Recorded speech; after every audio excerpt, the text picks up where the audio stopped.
Hello, everyone. Welcome into the Coach Chris Oliver Show. I'm Chris Wells. Coach will join me in just a few moments. This week, we'll take a look back at the Blue Raiders' 47-3 win over Warner down in Lakeland, Florida. And we'll talk a little bit to Coach Oliver about this coming up week, which is a bye week, what the team does. And we'll just mention Union in a couple of weeks. We'll also have our student-athlete spotlight with offensive lineman Lou Bunning.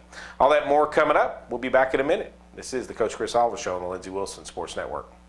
You know, they would talk about the city on a hill, the beacon on a hill, and that's kind of how I felt Lindsey was. It's, you know, this very metropolitan college, really, when you look at the student body and how diverse it is, in the middle of this rural community. But it's certainly that school that is in the midst of that transformation to something way beyond what any of us could ever hope for or imagine a small college to become. Welcome back to the Coach Chris Oliver Show. Coach joins me now. Blue Raiders win 47-3 on Saturday over Warner down in Florida. And Coach, going into the game, I know there was a lot of things that worries a coach because of the fact that we haven't been there before. Yeah. The weather is one, the heat, the other is just making everything, all those moving parts work. Yeah. Give us an update on, basically tell us how the trip went. Well, overall, I thought our guys handled it really well with the way we came out and played, and obviously the final score. If you'd tell us we'd go on the road to Florida for the first time, win by 44, I mean, we'd take that in a heartbeat, obviously. But, you know, anytime you travel for the first time each season, no matter whether you're staying here in Kentucky or you're going to Florida, in this case, you have a big number of guys who are traveling for the first time, who've never gone in a hotel with a football team before, and all the things that go along with that. And you're trying to move 80-plus people in a traveling party from here to somewhere. In this case, it just happened to be Central Florida. So logistically, that's a big challenge. I thought our guys handled it really well. We left on Thursday. We took 2 nights to get there, and you know, our guys responded well. We came out immediately and we're ready to go. I mean, we've got plenty of things to sharpen up, don't get me wrong, but you know, we were ready to play right at opening kickoff. So I thought our guys handled it really well. I was really pleased with that part of it. You know, so much of that is the mental side of preparing to be physically ready, and I thought our guys handled it very, very well. Yeah, you mentioned before the St. Andrews game that you was hoping for a fast start. It didn't occur. I think maybe a fast start was even more important this week, or this past week against Warner, because they are athletic, they're talented, It's their home opener, there's emotions there. So to come out to that kind of start had to be critical. Yeah, and you know, when you have that travel, you worry about being sluggish. You worry about, you know, what will 12 or 13 hours on the road in a bus do to your legs and your focus, all those things. So, you know, to come out and have a fast start, to get up on them early, to get a quick turnover and a score there on the second possession, I thought it was big. It did a lot for our confidence, and you know, we continued to pour it on there in the first and second quarter, and by the time we got to halftime, I think we were all feeling pretty good about where we were, and we finished well. You had 4 takeaways. You mentioned that defense played well, I thought, against St. Andrews. I thought they were maybe even more sharp against this Warner team. I know there was a few tackles missed there and there, that their quarterback's very elusive, but you got to be pleased with the +4 and the turnover. Yeah, I thought we just pursued so well. We ran to the ball very well. We were in the backfield. We had some TFLs. We had a few sacks. You know, and as you mentioned, I told you our tackling needs to be better. We had way too many missed tackles on Saturday. Now, we covered up some of those deficiencies because of how well we did run to the football. So when you pursue as a group, good things happen, and you get a few more turnovers here and there. But, you know, we've got to clean up that tackling part of it. But overall, I'm pleased with how our defense is going. I think we probably will play some offenses who are a little bit sharper, a little bit better as we move forward than we have the first 2 games, and that's just the nature of where we're at with the schedule. So we've got to continue to get better in all facets of the game, but you know, pleased with how our defense is running right now. Second straight week of a defensive score, that's always a bonus. Yeah, I know it was a great play. You know, it was a really good call from our defensive staff, and they they ran a screen. We were running a twist into it, and a few of our guys saw the screen developing and threw on the brakes, and all of a sudden they threw it right to Joe, and he did the rest, made a guy miss, and took it back to the house. And we did a better job celebrating as a team this week. We're excited about that as coaches. We didn't do that great last week when we had the opportunity to score on defense. But the neat thing is how often you get to coach up. Let's celebrate as a team after a touchdown on defense, and then you get to see it again the next week and see that you did it better. So that's exciting. If we can continue to do that would be great. I know from from where I'm sitting in the press box during the game, I marvel at the fact that your guys do such a good job of taking the game plan and it translates to the field. As coaches, you guys look at so much film. You go through a week, you put in a game plan, you hope they execute it. Yeah. But how satisfying is it? Because I guess where I'm going with this is on that play, Joe, and there was someone else that was in the backfield. I don't remember who right off the top of my head who it was, but they read, yes, this is a screen. I could just see it kind of the wheels turning a little bit, and they backed off of it, and boom, right there it was. And it paid big dividends. Yeah, it can be hard to translate all those things to live situations when people are flying around for those 4 to 6 seconds at a time. So when you see a guy take that coaching and translate it to the field, because ultimately it's not us coaches that are out there doing it, it's our guys that get the credit for that. And when they do that and you see those techniques pay off and then good things happen, that's very fulfilling for the players, it's fulfilling for the coaches, and guys are buying into what we're doing. Like I said, we've got a ways to go. We're far from our ceiling, in my opinion. But guys are buying in, and we're working hard. Offensively, you put up 423 yards on just 54 plays, so not a ton of plays on the field. 8 of 12 on third downs, and I know that's a number that's critical for the success of your offenses. Obviously, you want to put yourself in third and short opportunities, but to have 75% completion rate on third downs, that's a terrific number. Yeah, we were excited about our third down conversions. We had some big ones that then led to an immediate big play. And so much of this is you get that momentum going within a drive, and if you can get that first down, and sometimes it can set you up for that next big play, and that happened a few times on Saturday.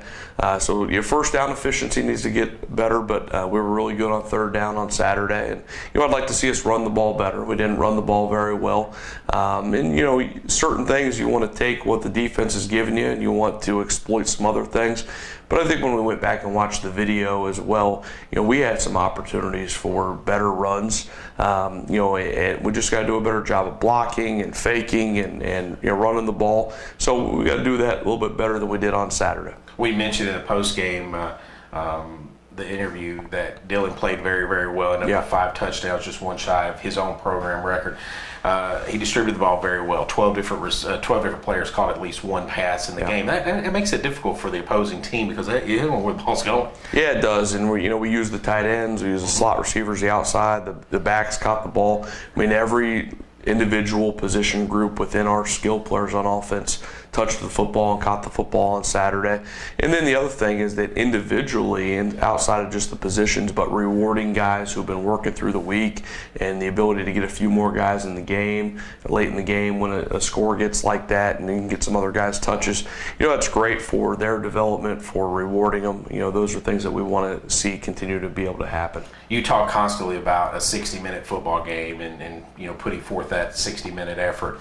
There was a span, and I really felt like we did come out and play well early and really took it to Warner and really had control of the game from the very beginning.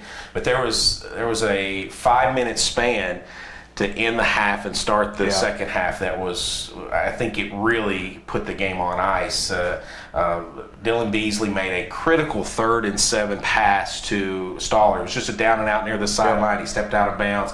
That led to a 51-yard touchdown pass to Cam Weiss. Yeah. Then to start the second half, Quentin Brown forced a fumble on kickoff. We didn't talk about special teams, but I thought your kick coverage was excellent once again. Forced a fumble. One play later, touchdown pass to Allen Cooks. That made it 34-3, and then Joe Lewis's interception on the next Warner play. So that 5-minute span turned a game that was 21-3 into 40-3, and at that point in time, Warner knew it was inevitable. Yeah, I thought our guys were playing really well during that stretch, and one of our goals, we don't talk about it as much, but if we can come out and score on one of the first couple possessions of each half, that is big. In the first half and the third quarter especially. So we did that. We got a big turnover right there, and you're right. I thought during that period surrounding halftime, I thought we took control of the game. I thought our guys did a great job of finishing as the game went on and not allowing them to get in the end zone even after that point. So those are the things as coaches that you want to see your guys continue to take pride in and develop, and I thought we did a great job of that on Saturday. 47-3, Lindsey Wilson defeats Warner last Saturday. They're off this week, a bye week, and they'll return to the gridiron on September 16th as the Blue Raiders travel to Barberville to take on Union College in a night game. We'll talk more about that coming up in just a bit. We're going to step away for a minute. We'll come back with our Student Athlete Spotlight. This is the Coach Chris Oliver Show on the Lindsey Wilson Sports Network. There are over 2,000 colleges and universities in America, and to be a part of a college that has singled itself out. You look at the catalogs, if you go online and you read their purpose statement, and you just don't find any college anywhere that does for students what Lindsey Wilson does. Welcome back to the Coach Chris Oliver Show. I'm Chris Wells, and we're now joined by Lou Bunning. He's the center on the Lindsey Wilson football team, sophomore, redshirt sophomore. He's been here for 3 years from Fort Thomas, Kentucky. Highlands High School, now Lindsey Wilson. Tell me about your trek to get to Lindsey. It's actually a pretty funny story. I actually only played high school football my freshman and senior year of high school. Decided to come back out my senior year after 2 years off, try to help the team out, win a state championship, got that done. And help the team? Yeah, a little bit. Yeah. Just wanted to come to a winning program. Coach O, Coach Ridings, who's now gone, they helped recruit me a little bit. Actually, one of our current teammates, Peyton Veraldi, actually helped recruit me a little bit too. I've been living with him for 3 years now, so pretty cool situation there. Got down to campus, loved it here, and been a Blue Raider since. Were you a center in high school? I actually played left tackle my senior year. Yep. So transition from tackle to center it's a little different, but you got to do what you got to do to get on the field, and center was a place that I felt like I could help the team out and help myself get on the field. Now, Greg Childs was the center last year. Yep. You transitioned in college to center as well. Did he help you? Were you guys ever talk about? I know you kind of took over the center role in spring ball last year. Oh yeah, Greg was one of my best friends here last year. Learned a lot from him. Learned a lot from Joe Fawns, Braxton, who's still on the team. Learned a lot from him. Jason Cameron, all those guys that are older than me, helped me become better center, better football player, so got to thank those guys. Tell the people out there what it entails to be the center, because you're basically the quarterback of that line. You have to know what's going on. When you get in your crouch, what are you looking at, or actually before that, what are you looking at, and go put us through a call. So quarterback's going to come to the line, he makes a call, gives us a play call, and then I've got to scan the defense, how they're lined up, how many down linemen there are, maybe if there's an outside backer walked up, are we going to count him as a down lineman, the techniques of the linemen, how many inside backers are in the box, how many outside backers are in the box or out of the box, make the front call. If it's a pass play, you got to make protection calls. If there's a pass pro in the quarterback's play call, you got to listen for that, make the call. Double team calls, you got to make those. A lot of stuff. So it's a process every play, but you just got to go up there, be confident with your calls, and the guys will go with what you got to say. Now, you're a student athlete. I know you're successful in the classroom, but outside the classroom, I'm assuming to have to be able to do all this stuff, there's a lot of studying going involved with that as well. Yeah, you got to get in the film every day, not just watching the opponent, watching yourself. We can only control what we can control, so you just got to watch yourself, see what you're doing wrong, make corrections, and get better. So, have you ever made a bad call on the line? Oh yeah. Don't say, oh yeah, I do it all the time. Yeah, I don't do it all the time. No, I don't think we do it all the time. if you make a wrong call, it's not really the end of the world as long as everybody up front's on the same page. I think we can get the job done with really whatever call you make. There's not really necessarily a wrong call as long as you make a call and everybody knows what we're doing on the same page. Then Now, to know all of that, I would think maybe the center would be the smartest offensive lineman. Now, Marcus Graham tells me he's the smartest offensive lineman. Yeah. I'm going to give you your chance here. Is the center have to be the smartest person on that line? I would say outside of football, smartest lineman, Zach Lawson's going to say he is. His fun fact during camp was he's got the highest GPA on the team since he's been here, which I think he's at like a 3.98. So, I mean, it's decent. But when it comes to football and knowing everything, I would say Marcus Graham definitely knows left guard, probably knows tackle. If you put him at center, we'll see what he does. But, I feel like at center you need to know what every position is doing because, you just got to make the call and they're doing what you say, so you should know what they're doing with your call. So I was only kidding about Marcus. He didn't say that. I just want to know what you said.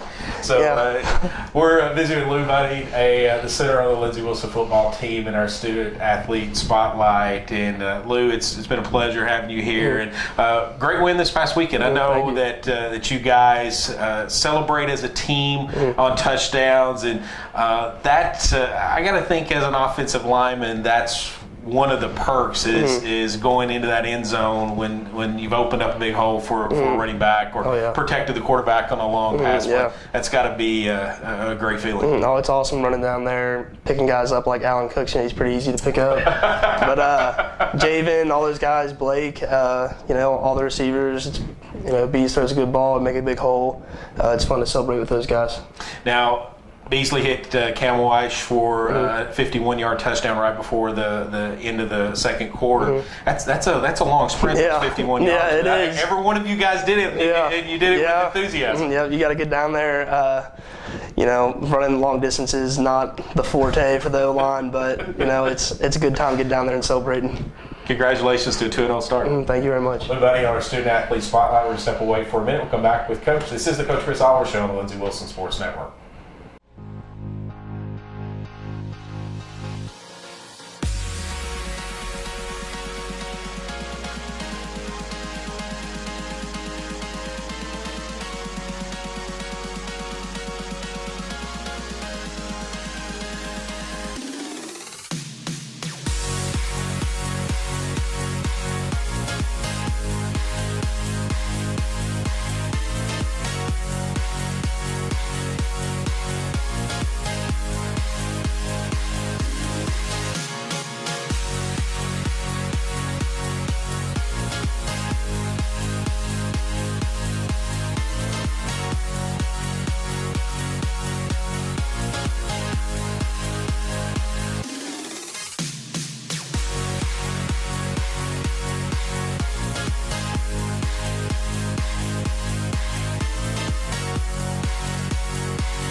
Welcome back to the Coach Chris Oliver Show. Coach rejoins me now, and Coach Lou Bunning just joined us, and what a terrific young man. Yeah, he's been here a few years for us, and comes out of a great high school program at Highlands High School, and great family. He's just been a guy that's bought into what we call our Blue Raider standard and the things that we want to build our program on. In addition to being a good football player, he's just a guy off the field with his leadership and his work ethic and get it done in the classroom. He's the type of guy that you want to have in your program, makes you proud as a coach, and he's developing into a really good football player on the field on Saturdays as well. It takes a special type of person to put forth the effort that those O-linemen do, and they rarely see their name in the story.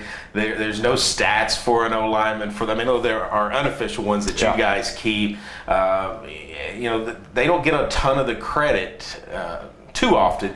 It takes a special person to be able to I guess, live with that. Yeah, I think it does. And the cool thing when you spend time around offensive linemen.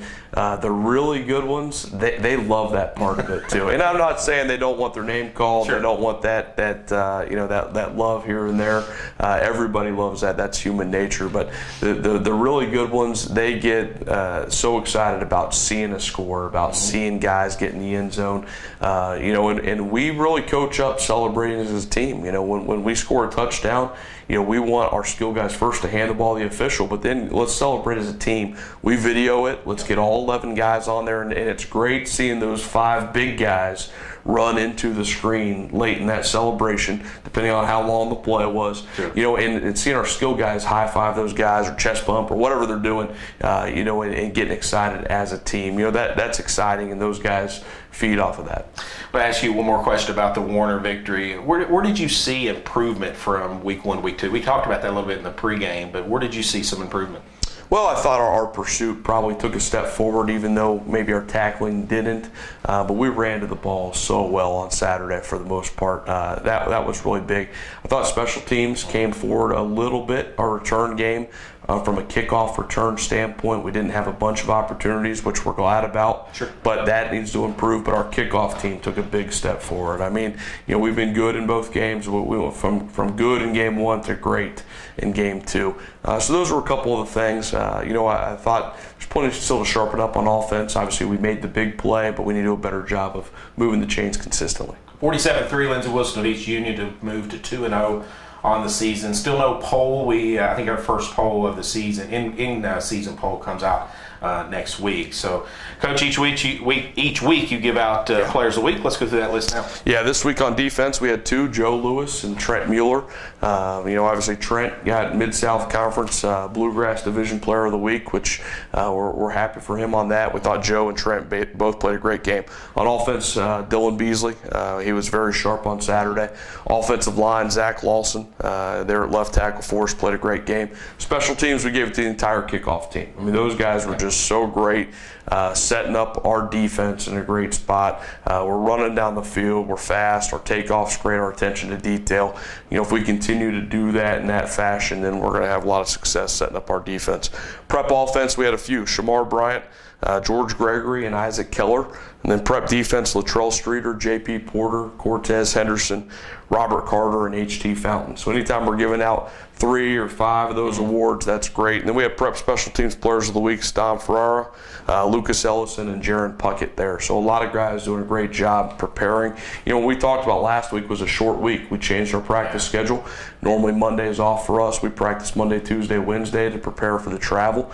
And our guys came out, and preps included. We had a great Monday practice to kind of set the table for the entire week. So much of that goes into that 47-3 outcome on Saturday that are behind the scenes. We had one big hit, Hunter Lovell, on Saturday, had one on the screen, and then big plays. You talked about the forced fumble to start the second half. Quentin Brown hit him up top and forced it out, but Delvon Dunn got him low first, and Quentin had the forced fumble, but Delvon was in on that hit too. And then Isaac Aguero had that fumble recovery. David Nobles had a sack, forced fumble, and Clay Chastain on the fumble recovery. Joe Lewis on the interception and touchdown. Trent Mueller on his interception. Jalen Kemp had a big pass breakup deep down our sideline on a guy that was kind of running free on a wheel, and he did a good job running with him and had a pass breakup there.